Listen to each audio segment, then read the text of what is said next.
Hey all, Bree from the No Guilt Mom podcast, and I have got a gift for you this holiday season. If you love the No Guilt Mom podcast, and I mean love the No Guilt Mom podcast, then tell us about it. Leave us a review, and you can be entered to win a No Guilt Mom gift card. All you have to do is leave a review, take a screenshot, and then simply go to noguiltmom.com/review to enter our giveaway for a free No Guilt Mom gift card, simply for telling us what you think about the podcast. It is amazing. But don't delay. Get right on this, as we're going to be giving away that No Guilt Mom gift card on December 21st. So get right on over and visit noguiltmom.com/review. Welcome to the No Guilt Mom podcast. I am your host, JoAnn Crone, here with my co-host, Bree Tucker. Oh, hello, everybody. How are you? We are hanging on today, Bree. We are hanging on. Hey, today is the last day of Calm and Happy Parenting launch. I know. I'm so excited. Oh my gosh. This course, guys, this has been like our biggest, words are failing me right now, but like our biggest response ever in the No Guilt Mom, because so many moms are just overwhelmed and they know, you might be in this situation too. You know that you should be delegating more to your family, but you just don't know how to do it. And this is the course that gives you like the step-by-step way on how to change your communication style so that your family actually listens, they help you, and you know exactly how to deal with all the pushback. You'll be like, Yes, perfect. For those people that are already on your email list, they've seen the wall of Post-its. Oh, yes. We have put so much thought, energy, and effort into this to make sure that what we're providing is exactly what you want, and it's not putting another thing on your plate. No, we show you how to take things off your plate. Yes, very important. You realize things are coming off, not going on. Here we go. Bree and I are like doing reverse swimming right now, because it's like grabbing something, taking it off, grabbing something, taking it off. No, it's great. So if you have not enrolled in Calm and Happy Parenting yet, please do so today, because today is the very, very last day. The very last day. And we're not offering it again until late 2021. So jump on that. Yes, we'll have the link in the show notes for you on that. Speaking of which, the show notes for today. Oh my goodness, Kelly was amazing. So we talked to Kelly Myerson today, and she is also about taking things off your plate and prioritizing those things that give you more energy, like sleep. Yes. She had such practical advice that I'm so excited. All I'm going to tell you guys is 10 minutes. 10 minutes and some gum, and you got it down.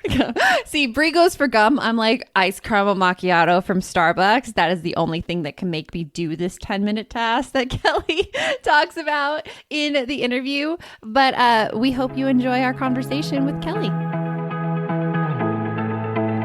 You want mom life to be easier. That's our goal too. Our mission is to raise more self-sufficient and independent kids, and we're going to have fun doing it. We're going to help you delegate and step back.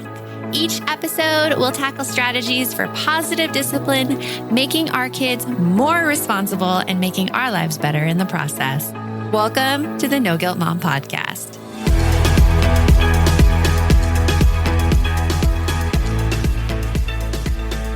Welcome, Kelly, to the podcast. We are so happy to have you here to talk all things about not sacrificing our sleep. Absolutely. I'm here for that. Yeah.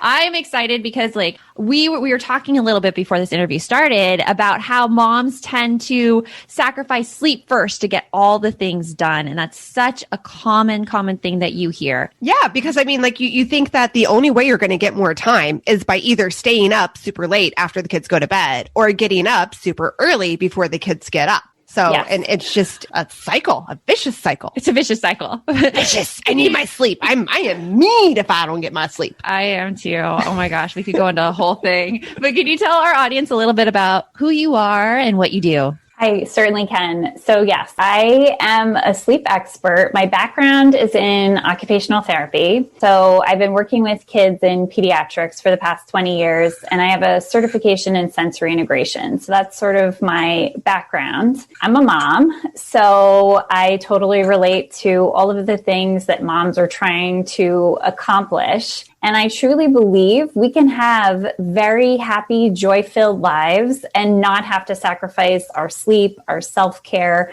our well-being in any way, so that we can give our best to everyone. Because ultimately, I feel like that's what we want to do as moms. We want to show up as the best mom we can for our kids. We want to be great for our spouses. We want to be able to show up at the PTA, looking fresh and energized to be there. We want to show up at our jobs and do a great job. And wouldn't it be amazing if we could do that and not have to give something up in order for it all to happen? Totally. Like, I am so adamant that I get enough sleep. And when I hear that moms are getting this advice that they need to wake up earlier than their kids to get me time, like it makes me so angry, both because I don't want them to sacrifice their sleep. And if I had to do something like that, I would not be a functional person. And I will tell you quite honestly that is sort of how I achieve me time. But I will also tell you that my workday is pretty much done by 4. And so what I do is I get up early, I put my time into my entrepreneurial coaching stuff, and then I start my normal workday before everybody gets up. But then by 4 o'clock, I just know myself. I'm no longer good to the world. And I used to push until I hit that extra adrenaline. And then I get the second wind, and then I could stay up till midnight, and then I'd crash, and it just wouldn't work for me. So I relate to that. So I would never advise somebody to,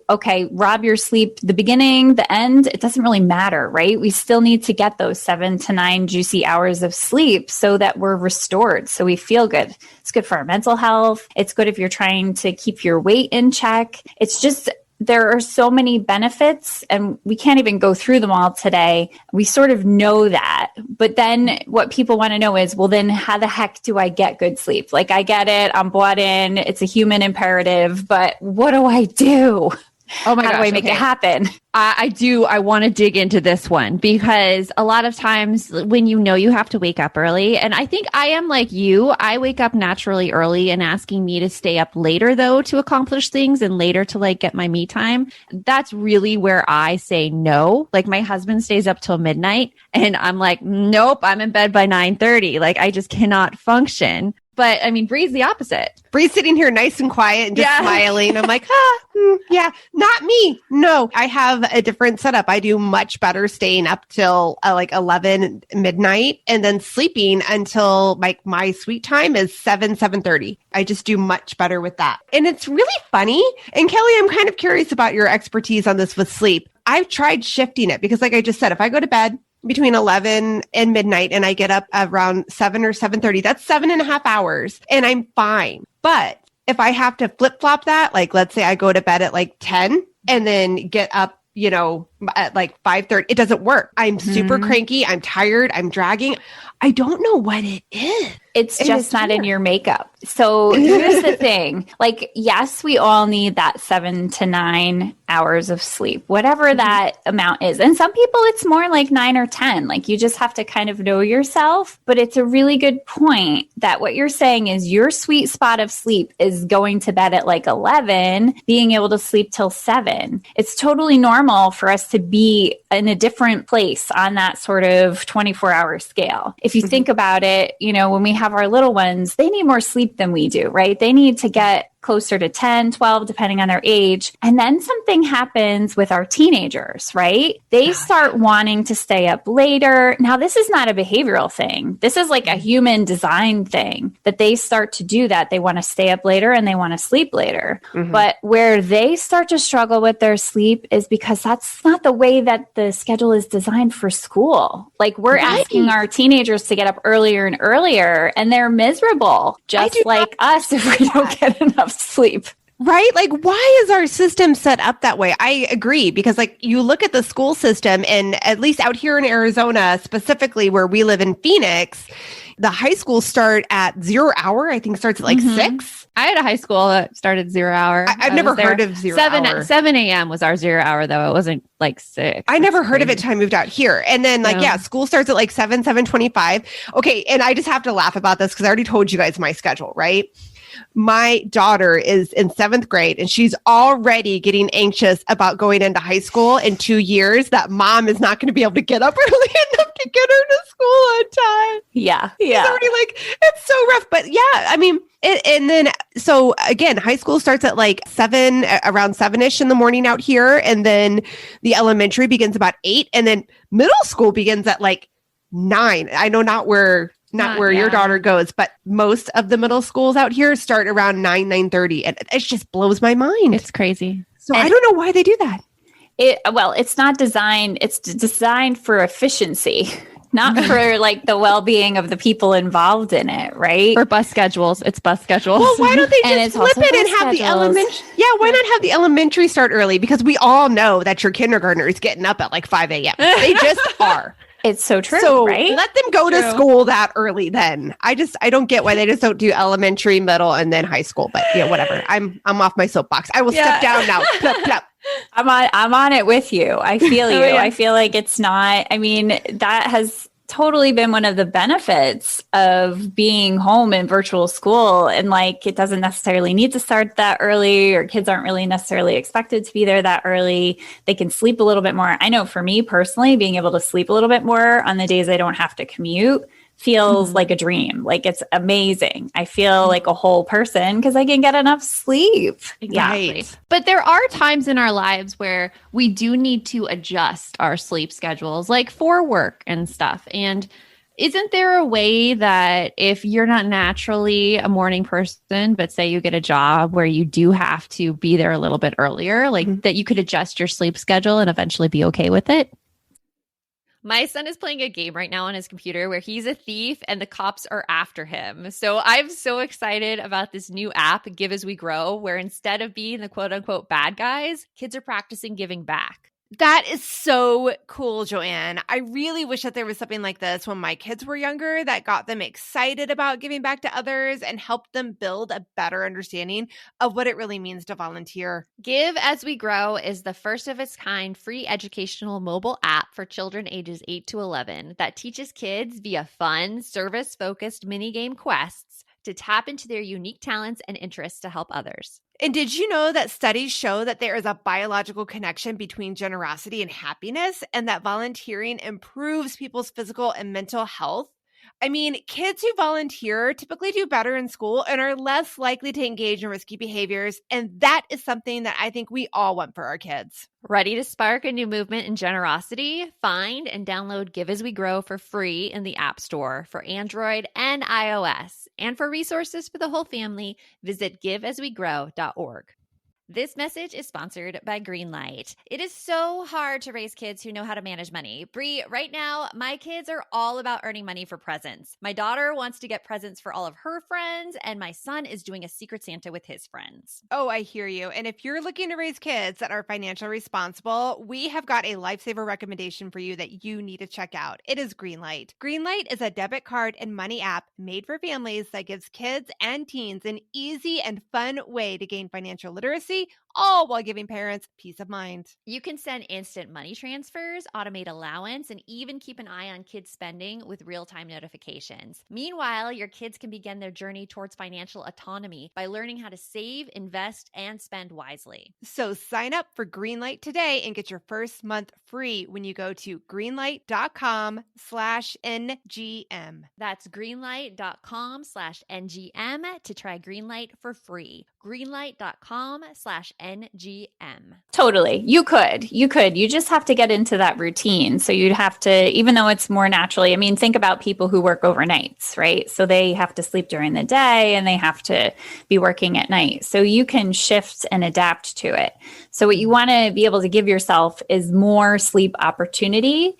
And you have to think about the activities that you're doing leading up to sleep so that you're prepared and you're restful. So I know you two are probably like gung-ho, high energy women. So like if you were to just kind of stop working and go to bed, it would be a while before your mind wound down, right? So Yeah. yeah, those are the people that I feel like are my people that are the busy-brained people. So like if you're a busy brain, you can't just lay in bed and go to bed. You have to have that wind down time. So giving yourself like even 30 minutes before bed, sitting down and journaling all of the things that are on your mind away from your bed. So don't do it in your bed. Do it like in a chair, on the couch, someplace comfortable and quiet. Have a nice cup of tea and write down all those things on your mind. Because sometimes it's not the anxiety provoking things that are on our mind. It's the creative things. It's the ideas. It's the concepts we want to fulfill. And we haven't stopped enough during the day and been still to allow those to come out. So our body gets used to us. Well, you're going to be still when you lay down to go to sleep. So I'm going to download all this stuff for you at that time. So that's one thing that's really helpful. Stopping the screen time too, which I know is like such a pain point for so many people because they wind down with TV or your cell phone or whatever it is that works for you. But it really, that 2 to 3 hours before bed is where you can give your eyes a chance to adjust to lower light and sort of reduce that intensity for yourself so that your body starts to be prepared for sleep. We naturally know how to feel sleepy. We just do a lot to work against it. And because our bodies were designed to respond to the environment prior to electricity and LED lighting, if we don't allow those things to naturally occur for us and we keep fighting against them, it's really interruptive to our sleep. That's interesting. And I've heard that before that, stop the bright lights before bed. I have not heard about the journaling, all your ideas. And I'm totally going to try that because I'm a busy minded person as well. And you're big on the brain dumping and you're good at that. The brain dumping. It's good. Something that works for me for sleep is I always read before bed. And that's the thing that I'm reading and I'm like, I get those jerky reactions where I'm like falling asleep and like the book almost falls. And I'm like, okay, that's good. I'm sleepy. I can go to sleep now. But if I try to wind down with we were watching Captain America Winter Soldier the other night, I couldn't go to sleep for 2 hours after finishing that movie. Because it just kept you so awake. I was so amped up. Yeah. Yeah. Too much adrenaline, right? Too much adrenaline. Get invested in the story and its action and it's and your brainwaves are being really stimulated by what's on the screen. So they've done studies of kids playing video games. And in the studies, they hooked them up to all the monitors to look at their brainwaves. And although they were sitting and then they were very quiet and looked peaceful, that's not what they were experiencing in terms of their brainwaves. They were in high beta stress state.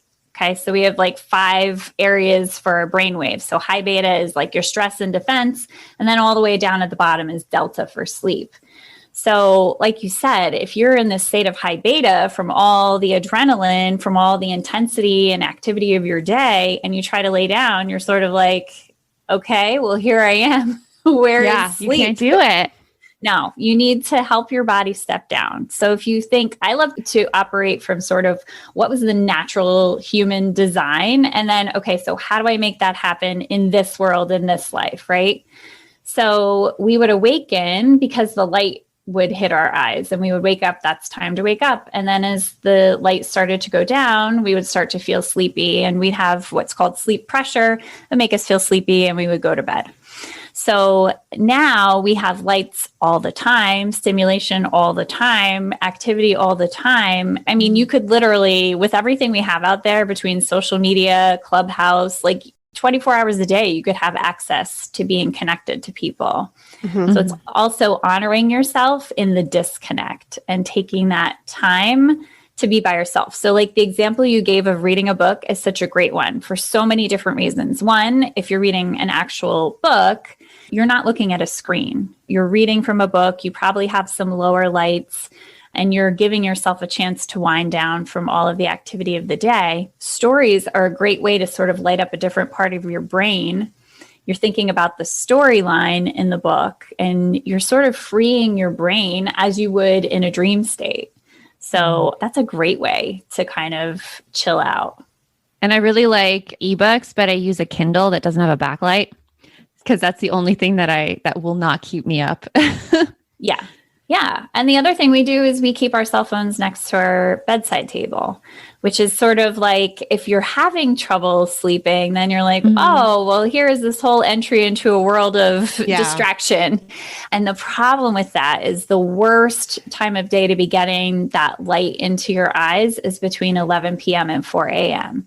So that's going to be the most disruptive. So I advocate for putting it across the room, so that like you would have to literally get out of bed and go get it and bring it back to scroll, which I'm sure some people would do, but you can sort of set that intention and discipline for yourself.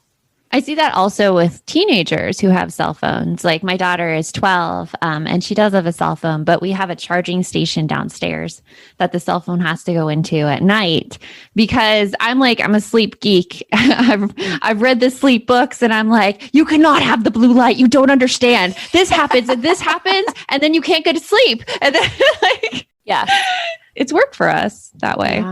Yeah. I'm real big too on I like to have my bed in my bedroom is definitely very much my sanctuary. Like I've got my calming colors in the room that help settle me.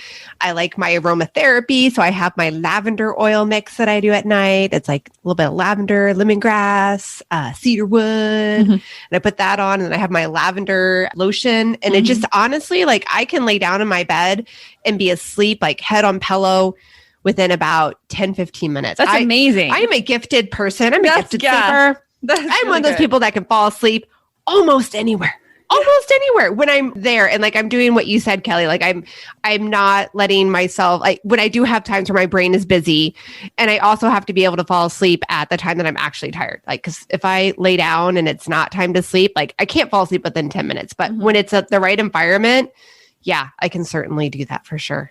That's such a great point too. I love what you just shared because, although your routine differs a little bit from JoAnn's, what you're talking about is creating a sacred sleep space for yourself. And you've created a routine that is triggering to your body, sort of like Pavlov, right? The bell and right. That's exactly what I based it off of. It's entrainment, right? It works. It does. It does. It works. And so you've trained yourself that when these things occur and you've set up the environment to sort of feel the way you want it to feel. And so that's another helpful hint that I teach people, that if your bedroom is full of laundry baskets, of partially folded laundry and all the tchotchkes, and you haven't dusted in a while and there's a lot of stuff under your bed, I can sort of feel the visceral feeling of the walls creeping on upon you. How are you supposed to feel ready to go to sleep? How are you supposed to feel calm and restful and it's a respite from the world? And honestly, I feel it should be. And never more than in the past year have I felt that. Our houses became the place where we were doing school and work simultaneously and stuck with our families more than we ever have been before. And so having our bedrooms be sanctuaries at the end of the day became an imperative for us, that we really set that up for ourselves and kept it that way. I think that's a great tip, to have your bedroom be that sanctuary from all of the stress and all of the noise and everything. It's hard sometimes because I haven't always worked from home, but for the past 6 years, I've worked from home. And I remember when I was a teacher in the classroom, I would so look forward to coming home and I would just feel this relaxation as soon as I walked in the door. But then changing to working from home, that doesn't happen. It doesn't happen. And I've been working to set up a intentional space, this office, where I close the door and I just don't come in here. It doesn't work very well because of then busy brains and all the creative ideas that you get. And you're like, oh, I just need to go write this down and I need to go do this really fast. And it prevents that relaxation from happening.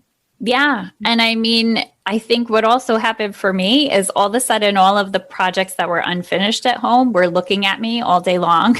Right. Just they were slapping you in the face. You try to walk by and they were like, oh no, you will pay attention to me because I am right in front of you and there's no escaping it. Yeah. Yeah. No, it's hard. We're hitting that time of year where my brain gets so overloaded in December that I look for anything to make life easier. And I have to say, Brie, that Green Chef is one of those services. Yes, Green Chef is there to take away the dreaded, oh my goodness, what are we going to eat for dinner tonight? You can eat clean all holiday long with over 80 weekly meal options each week, featuring things like quick and easy, protein-packed, calorie-smart, or my personal favorite, the keto options. And you don't have to lose track of healthy eating habits during the holidays because every Green Chef customer gets a free session with one of their registered dietitians who can walk you through how to make clean eating work for you, which is very cool. And I have to say that I have been loving their recipes lately. They put things together I have never thought of. This week, we're trying the lemon basil caper pork with sauteed cauliflower, bell peppers, almonds, and feta cheese, my favorite. Their recipes make it so easy to support my wellness goals without skipping on flavor. For Green Chef's best deal of the year, get $250 off with code NGM250 at greenchef.com/NGM250. That's greenchef.com/NGM250. And don't forget to use that code NGM250 to get $250 off. Green Chef, the #1 meal kit for eating well. Hey, Aubrey here, and I wanted to share one of my favorite gifts to give during the holiday season, a Storyworth book. It is the most amazing gift ever. Storyworth is an online service that lets you create a special and unique gift of someone's story. I've given Storyworth books to both of my parents, and it has been their favorite gift, hands down. And did I mention it is so easy? Storyworth emailed my parents questions every week that I handpicked from their massive list of questions that they have. All my parents had to do was open their email and answer them. That easy. I asked my dad questions like, did you have any rules that you set for yourself as a parent, which you immediately broke? And he did. I even asked both of my parents, are you more like your mom or your dad? And they shared a lot of really amazing qualities that I didn't know about my grandparents at the time. Then at the end of the year, Storyworth compiles all of their answers, puts them into this gorgeous book that covers everything. My parents love showing us their books, and I personally love getting a chance to read them. With Storyworth, I am giving those I love a thoughtful and personal gift from the heart that preserves their memories and stories for years to come. Go to storyworth.com/NGM and save $10 on your first purchase. That's storyworth.com/NGM to save $10 on your first purchase. So the decluttering became like the way to sort of deal with that kind of stress. So bedrooms first, all the closets, whatever your favorite way to do it. If you're into Get Organized with the Home Edit or you're into Marie Kondo, I've done stuff from both of them, love them both. And I think that's huge because you feel the stress in spaces, even from the things that you don't see. So like the closets, I took this summer and I reorganized 5 closets and it felt so amazing. You really just feel like the energy is totally different. It always does feel amazing when you declutter. It's the getting to that point to declutter in the first place. Because I have my closet right now is in very dire need of an edit and decluttering, and I have not taken that step to do it yet. Same here. Yeah. Oh, Yeah. totally same here. So tell me, this is what I want to know. So what do you hear? What is the message you're getting in your head when you look at the area that you haven't decluttered that you want to? I have so much other stuff to do. I want to relax right now, and I do not want to do this. Yeah, I don't want to do it. I love that. Mm-hmm. So we have these repeated messages in our brain that we've picked up over time, those tapes that just keep playing that tell us either we're not worthy or we're not good enough or we can't do that or I don't want to or whatever it is. So, it gets to be like an emotional thing. So I love to hijack your emotional brain and get yourself back into your body. So where you're feeling good. So using your senses to do that. So Brie was talking about before, when she wants to feel tired and ready for bed, she's got her lavender, her lemongrass, she's putting together her lotion is putting her in that zone. She's embodying that preparation for sleep. So you can do that for things like decluttering too. And this works so well for me because for years I was worried that somebody was going to call hoarders and be like, we have somebody who's ready to be in that zone. We've got to stop her before she gets there. So I totally speak from personal experience. So what I do is I have to use each of my senses to get me into the place where it just becomes so joy-filled to declutter that I can't help but do it. So whether it's, diffusing essential oils or a candle that you like, putting on your favorite jams, maybe from when you were younger that nobody else wants to listen to in your house but you, getting into some, right? Some comfy I make everyone else listen clothes. to it anyways. Yes. But that's your right as a mom. I'm like 90s and 80s station all the time in the car. Sorry, kids. Totally. I love it. Yeah. So put your favorite jams on, like set yourself up for success and joy so that you're going to really have fun with it. And I think also doing all the preparation ahead of time. So like you've set up for the donation, where you're going to take it, or are they going to come pick it up at your house? Like however you're doing it, you have your bins, you have everything organized and set up ready to go so that you don't make the mistake of getting into it without the prepreparation so that you're not going to be successful. I've been there. There's nothing worse than when you're getting knee deep into it and then you're like, you look around and you're like, oh crap, I did not plan for this. We've been there. Wow, it's midnight. Okay, I'm going to fall asleep in my mess because I can't crawl out of the mess now at this point. Yeah. Don't do that to yourself. So like, let's say you're somebody like you just don't even have time to prepare. Like setting up the donation is overwhelming. You're going to take one thing. Take your nightstand. Okay. Set a timer for 10 minutes. Grab a cup of hot coffee or wine or a piece of gum, like whatever like flavor you enjoy, your music, you've got like a scented candle, you're dancing around. And at the end of 10 minutes, you're going to stop. Like whatever 10 minutes looks like, because what you're doing is you're retraining your brain to recognize pleasure with decluttering.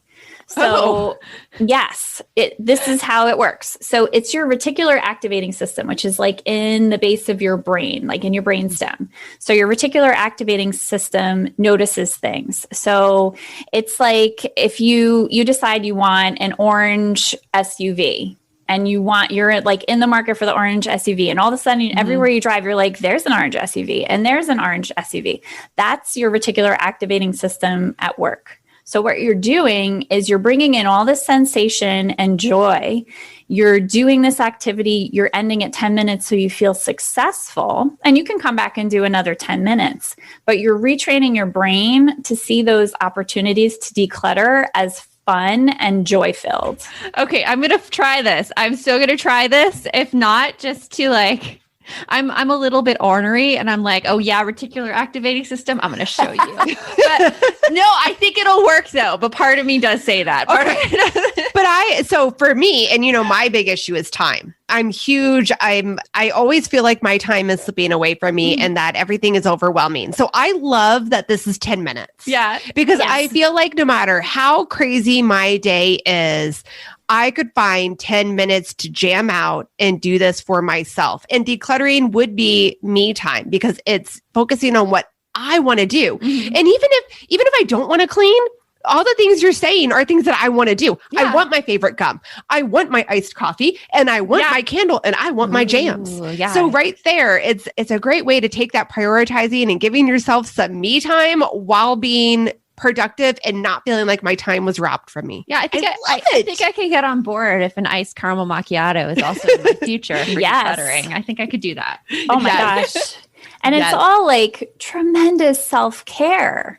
Right? With like a good outcome. And then your job after that is whatever you achieved in that 10 minutes, then you're in maintenance mode. Okay. So like, let's say you did your nightstand and 10 minutes was plenty of time to get it into like a decent state. Then your job is every day you want to tend and tidy that space that you've done. So just taking a minute before you leave your bedroom in the morning, anytime you come in and out, am I maintaining that space in a way that honors the work that I put in? And as you add more spaces, then you keep your tending and tidying practice.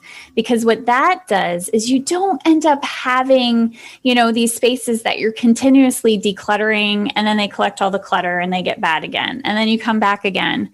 But if it does, like if it's like, for example, like my mail center, like I worked so hard at getting my mail center where the mail gets dumped, you know, having the baskets that we put for the stuff that has to be shredded and organizing it. You know, every once in a while it gets a little crazy. Then I'm like, okay, I need to take a few minutes and just go over it again and honor the work that I did originally to get it set up really nice. Yeah. Okay. So what you're saying is like we need to declutter our spaces so that we can go and feel relaxed in it. And just being relaxed and getting that rejuvenation, it gives us the energy to give back to other people and sleep. And I love how like the whole like in the decluttering, take a bite-sized piece. Take a 10 bite-sized minutes. piece. 10 minutes can help retrain your brain. I love that. I love it. Thank you, Kelly, so much for joining us today. This has been so great. And I have like a bunch of things I'm going to try. Like, oh my gosh, coffee and decluttering. Going to do that. And just have a wonderful day. All right, thank you, guys.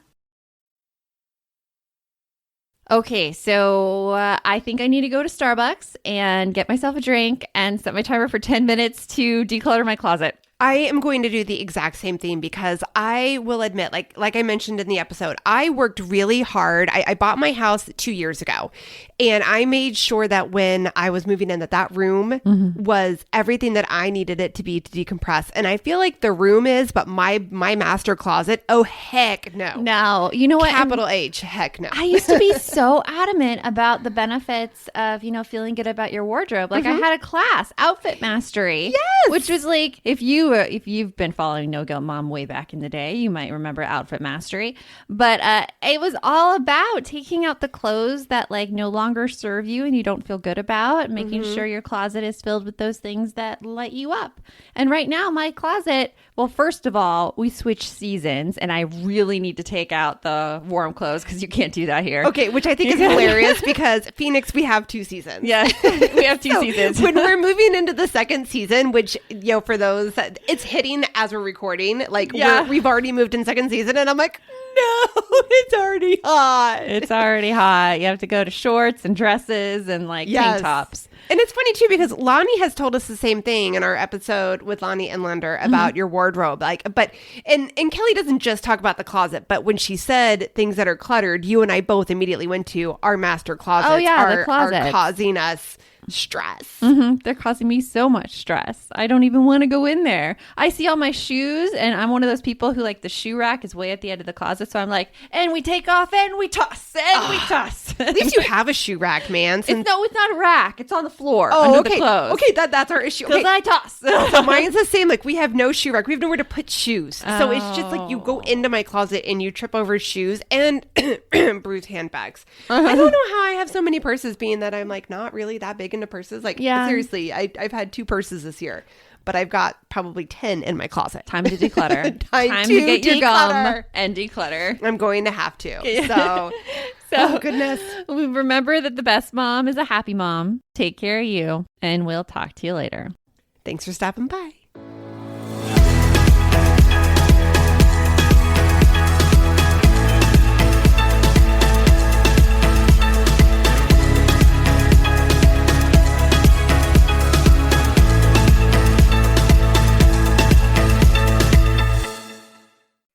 Are you looking for something to listen to with your whole family? Then check out 6 Minutes, produced and created by Gen Z Media. With over 200 twisty, cliffhanger-filled episodes, 6 Minutes tells the story of 11-year-old Holiday who is pulled from the icy waters with no memory of who she is or where she came from. 3 years ago, Brinley Pasternak helped the Anders family uncover the truth about Holiday's past. Now she'll need them to help her find the truth about hers. In 6 Minutes Out of Time, the long-awaited sequel, Cyrus Anders is found unconscious near the mysterious Elixir Academy in Florida, and Brinley learns the school may have a shocking connection to her missing mother. Dive in now and get the most downloaded family audio adventure in history.